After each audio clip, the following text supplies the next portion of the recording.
Темата, която ще разгледам днес е сексуалния живот на двойката по време на климакс.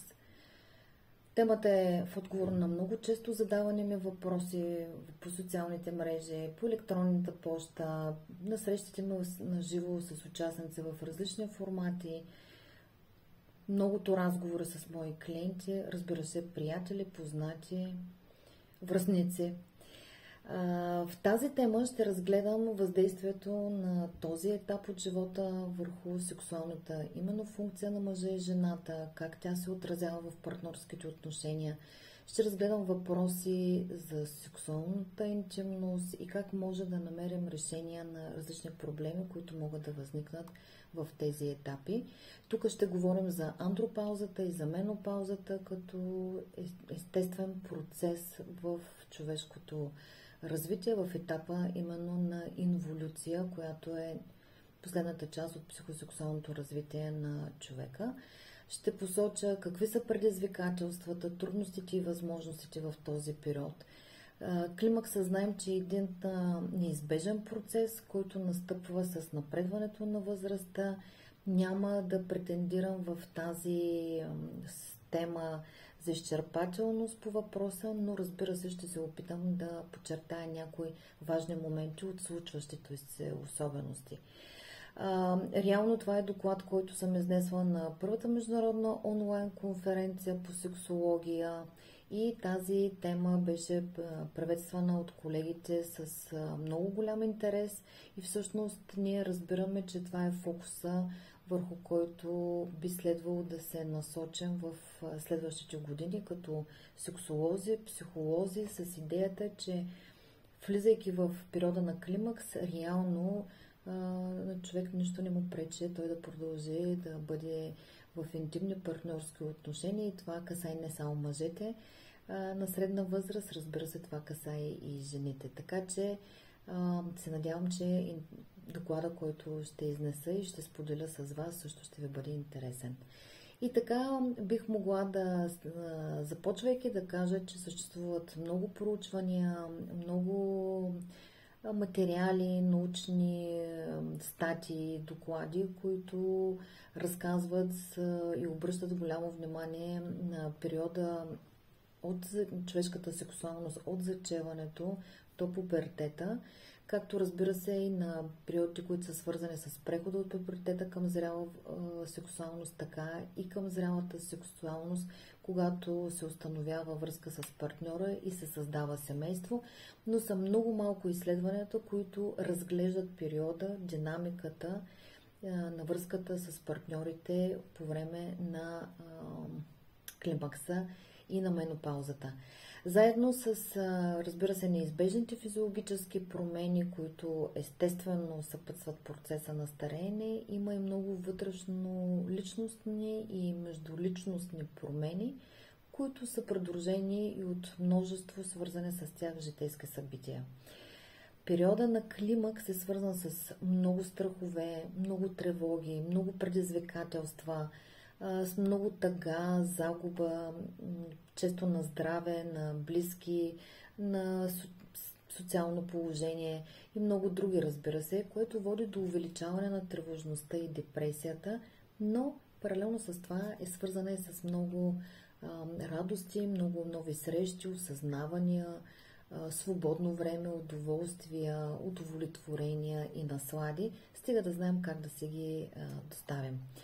При подготовката на темата, разбира се, си мислех как периодът на пременопауза е аналогичен на периода на предпубертета, когато детето не е нито дете, нито тинейджър и именно в периода на пременопауза често жените в този период, който е характерен за мъжете, не са нито в период на зряла сексуалност, защото вече са започнали, макар и неизменно и неусетно процесите на промяна.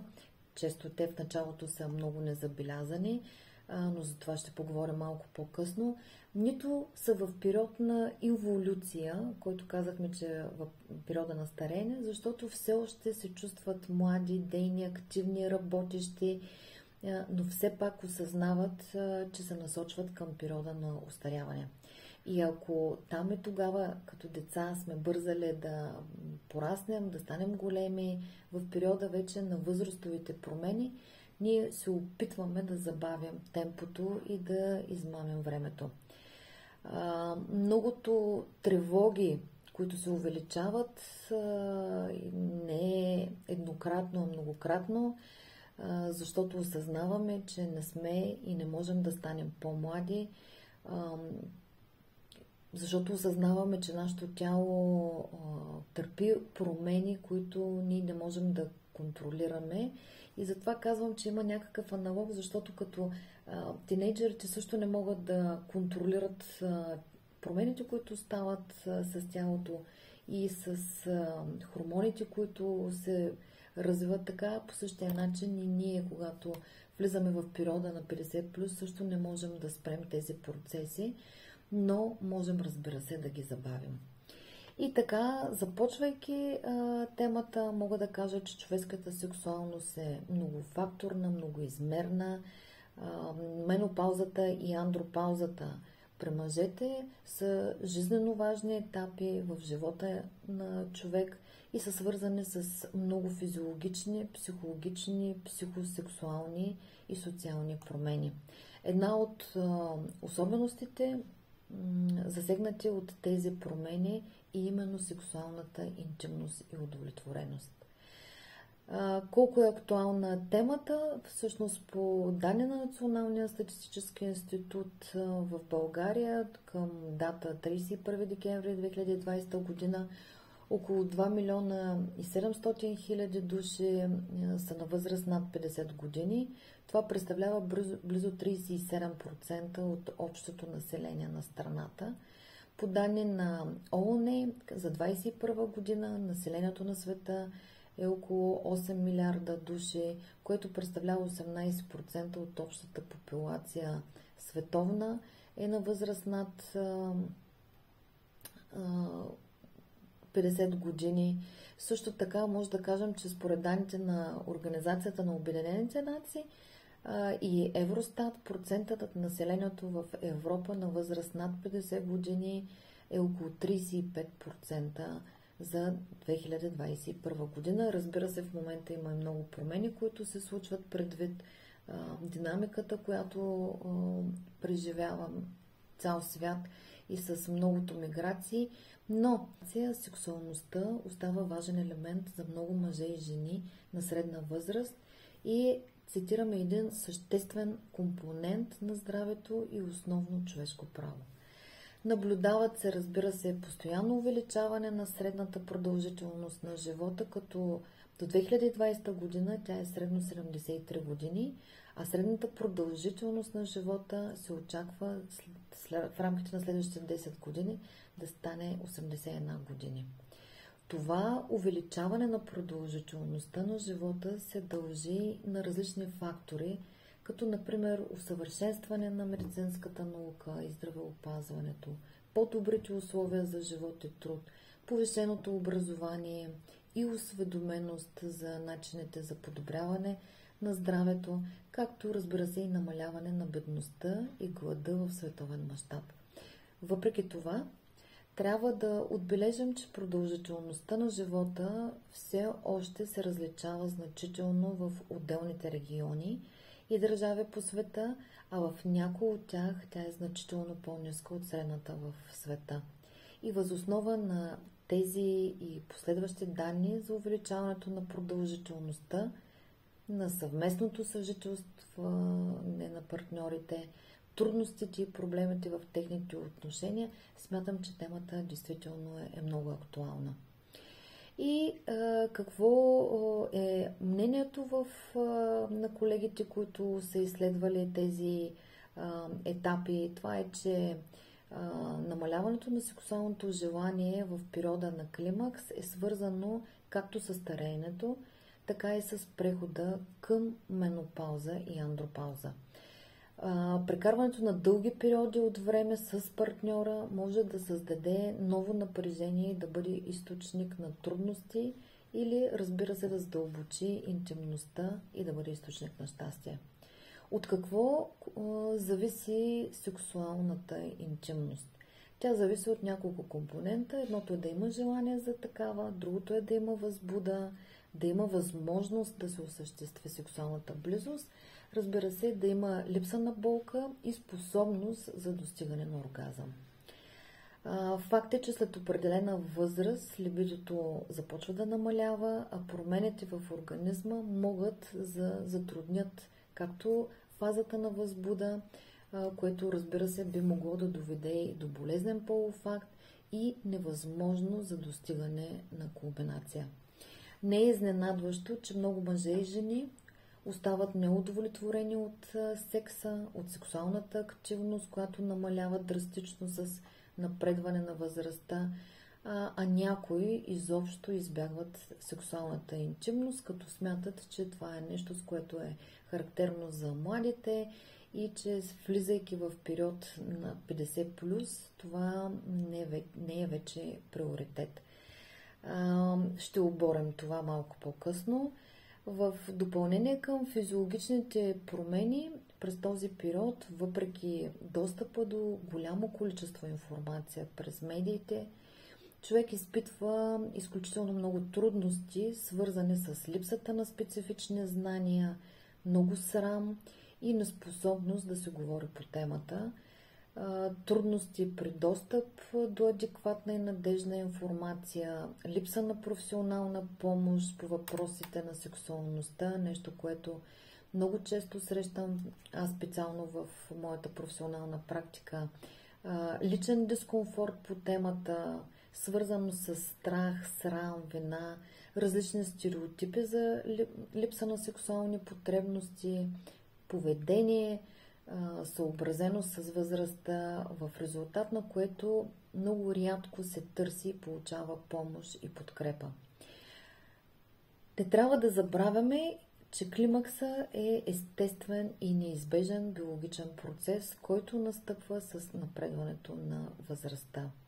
И след всичко казано до тук, ще разгледам първо какво се случва с жените по време на менопауза, каква е тяхната особеност в този период, чисто физиологична, насочено именно с темата сексуалност. И така, често устаряването на жените се асоциира с настъпването на климакса, който е необратимо прекратяване на функцията на яйчниците за произвеждане именно на хормони и за това да освобождават здрави яйцеклетки, в резултат на което всичко това води до невъзможност за зачеване и раждане на дете и до прекратяване на менструалния цикъл. Менструацията официално отбелязва края на женската репродукция и трябва да се знае, че това е процес, който не се случва за една нощ, а е дълъг период, който може да има продължителност над 6 години и всъщност и по дефиниция приключва една година след последната менструация. Етапите преди настъпването, специално когато говорим за менопаузата, са два. Единия се нарича пременопауза, другия се нарича перименопауза. И макар и двете фази да са част от един същи преход в живота на жената и понякога да се използват като едни и същи понятия, е необходимо да отбележим, че, разбира се, има различия. Какви са различията и разликите между тези две понятия? Периодът на пременопауза е този, в който нямаме симптоми на перименопауза или менопауза.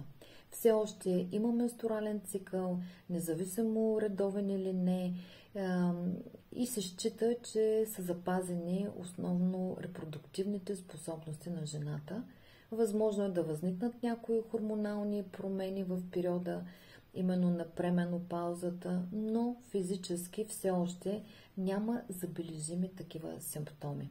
От друга страна, по време на перименопаузата, това е около менопаузата, започват да се изпитват симптоми именно на менопаузата, които могат да включат промени в редовността и продължителността на менструацията, горещи вълни, нарушения в съня, промени в настроението, така наречената вагинална сухота, но за всичко това много по-подробно ще поговорим след малко.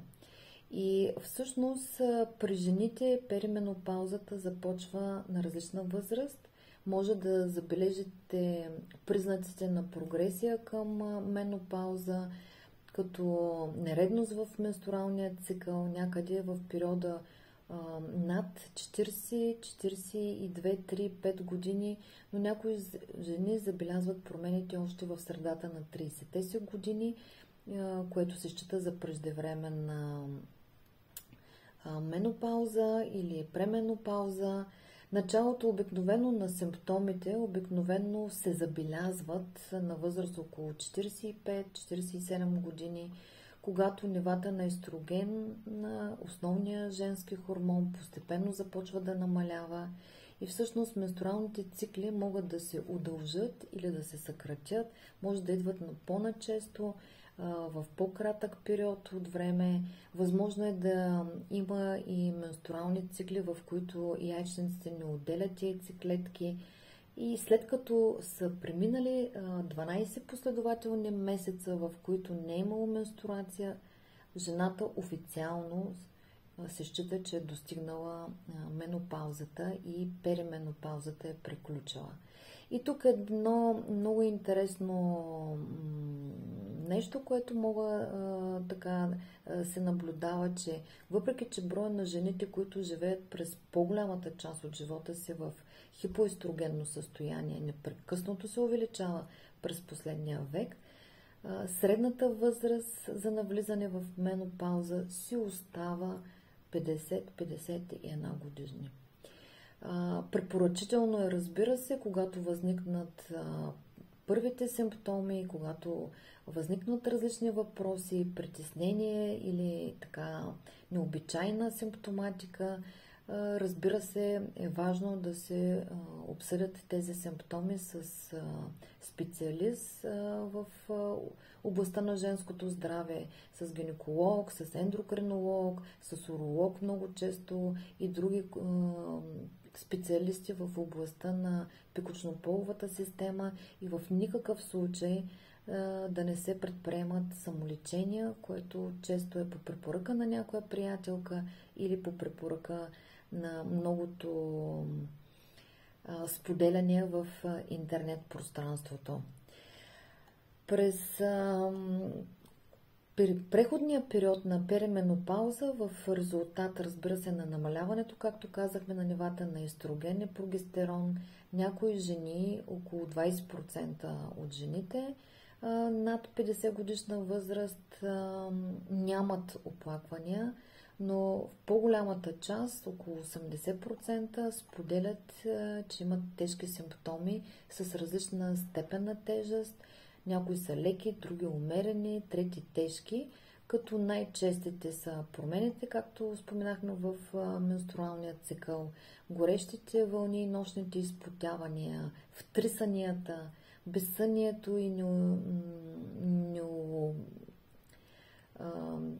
такива неочевидни кожни усещания за сърбеж, болешки или изтръпване по кожата, промени във влагалището, което е свързано с изтъняване, сухота и намаляване еластичността на вагиналната лигавица, така наречения атрофичен вагинет, за което ще говоря малко по-късно.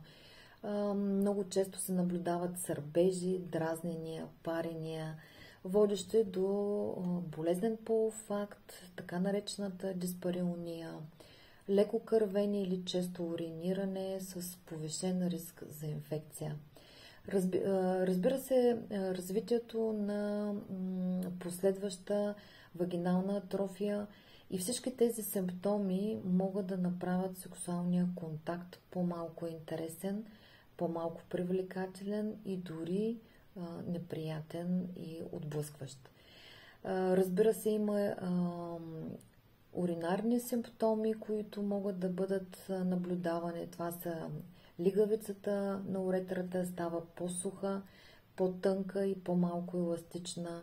Наблюдава се отпускане на тазовата лигавица, повишен риск от бактериални инфекции на пикочно-половата система, чести пориви за уриниране и стрес инконтиненция, което се нарича пропускане на урина по време на кихане, кашляне, физическо натоварване, подскачане, бягане, така наречената действително стрес инконтиненция.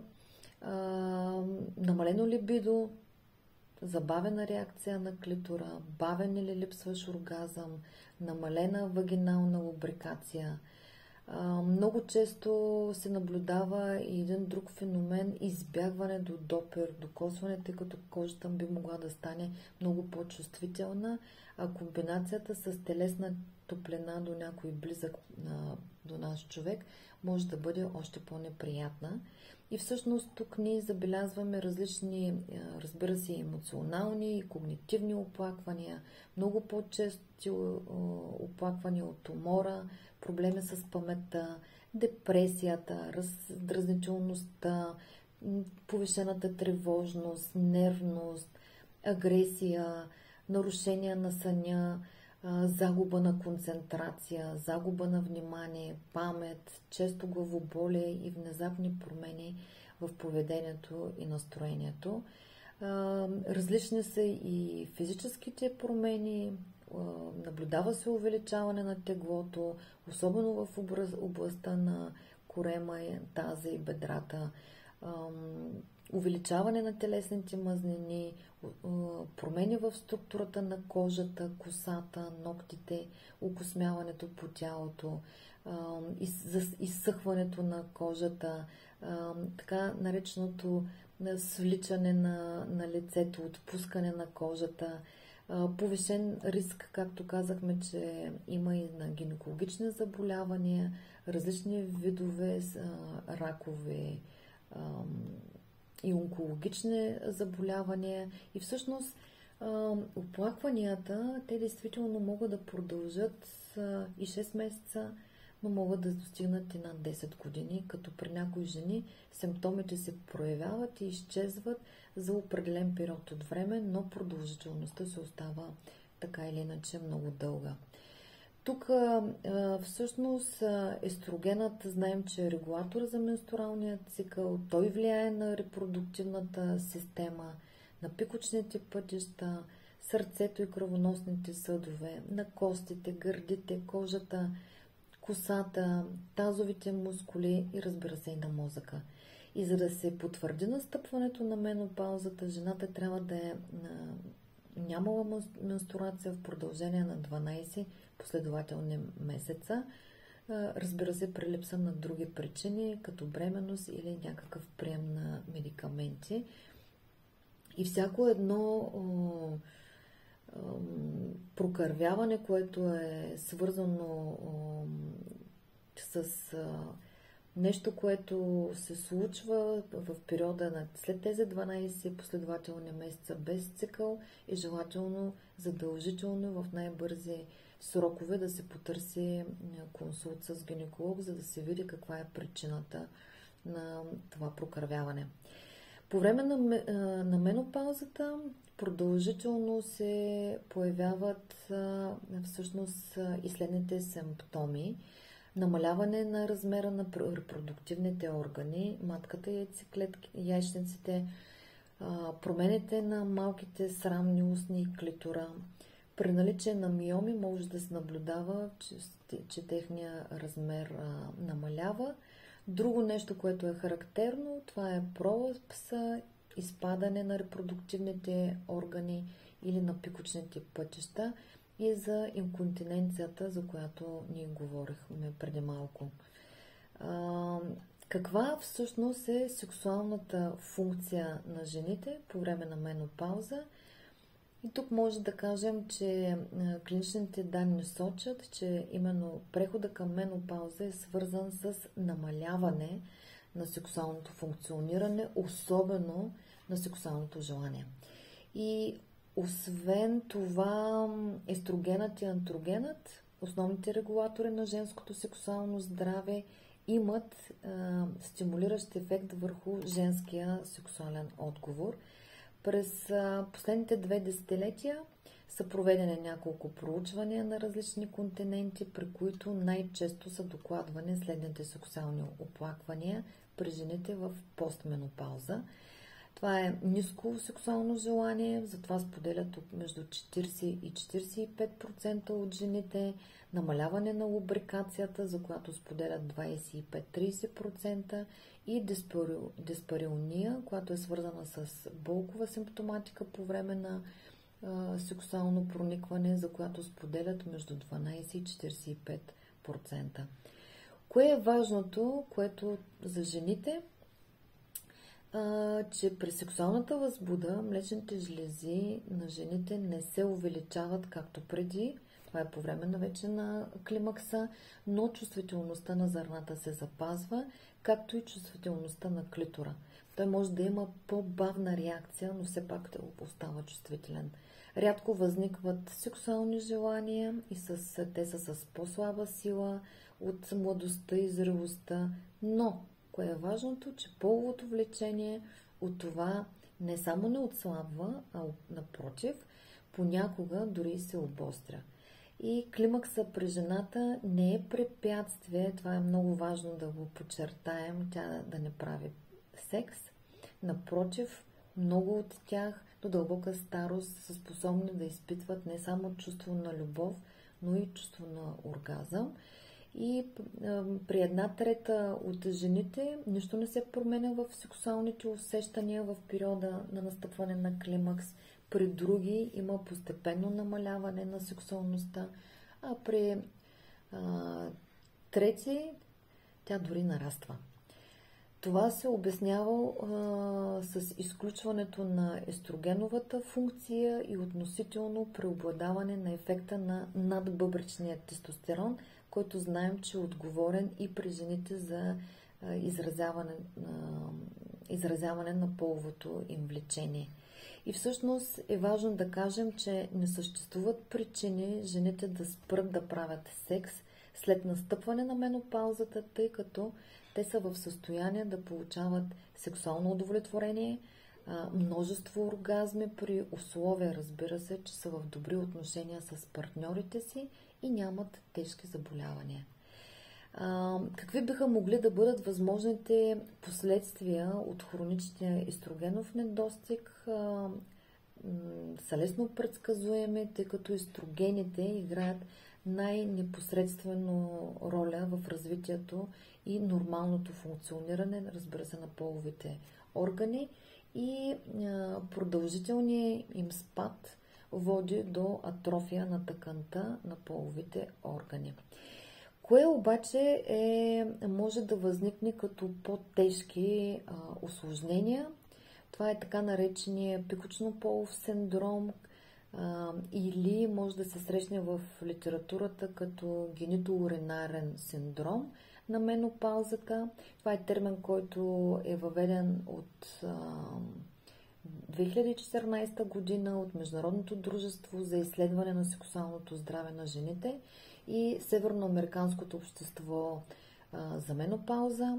Има за цел да обхване най-добре множеството симптоми, които безброй жени изпитват по време на менопаузата, които са свързани с техните пикочно-уретални и вуловагинални области с минимални отрицателни, разбира се, асоциации. Това може да се на генитоуретарния синдром на менопаузата, може да се срещне в литературата с абревиатурата GMS и представлява хронично прогресиращо състояние, което включва физиологични и анатомични промени, засягащи тъканите на големите и малки срамни устни, вагиналното предверие, клитора, вагината и долните пикочни пътища в резултат на понижените нива на половите хормони. Води, разбира се, до изтъняване на стените, понижаване на еластичността, стените на влагалище стават тънки и гладки, губи мекотата си самото влагалище, което може да предизвиква и стеснение на входа на влагалището и намаляване на неговата дълбочина. Друго нещо, което е характерно, това е намаляване и изработването на количеството на вагинална лубрикация при полов акт и неприятното усещане за претъркване и сухота по време на интимност. Това често води до дискомфорт в сексуалните отношения. Появява се болка при проникване на влагалището и при, разбира се, по-дълбоко проникване се забелязва микротравми, които могат да предизвикват парене по време на уриниране, така наречените цистити, дискомфорт, свързан с уринирането, включително и до отделяне на кръв, веднага след секс поради натиска, който се оказва върху тези органи при полов акт и от който вече не могат да предпазят и станелите, за съжаление, изгубили еластичността си, стени на влагалището. Разбира се, че има възможност при тази симптоматика, когато жените се обърнат за помощ, за консултация при техните гинеколози или при уролози, има възможност да се назначат различни, разбира се, проследяващи лечения, с които може да се облегчат симптомите на тази сухота във влагалището. Разбира се, има намалена сексуална реакция и честотата на сексуалните контакти вече много намалява. Въпреки това, значителен брой изследвания, които разглеждат връзката между прехода към менопауза и женската сексуалност, дават много смесени и нееднозначни резултати. Разпространението на сексуалната дисфункция в проучвания показва, че жените на възраст 45-55 години варира между 40-88% по прехода към менопауза. Други пък проучвания също потвърждават по-ниското сексуално желание в периода на постменопаузата в сравнение с перименопаузата. Но европейското проучване на жени в възраст между 50 и 60 години установява, че 35% от тях имат намалено сексуално желание, 53% се интересуват по-малко от секс, а 71% въпреки всичко смятат поддържането на сексуален живот за важно и съществена част от техния живот.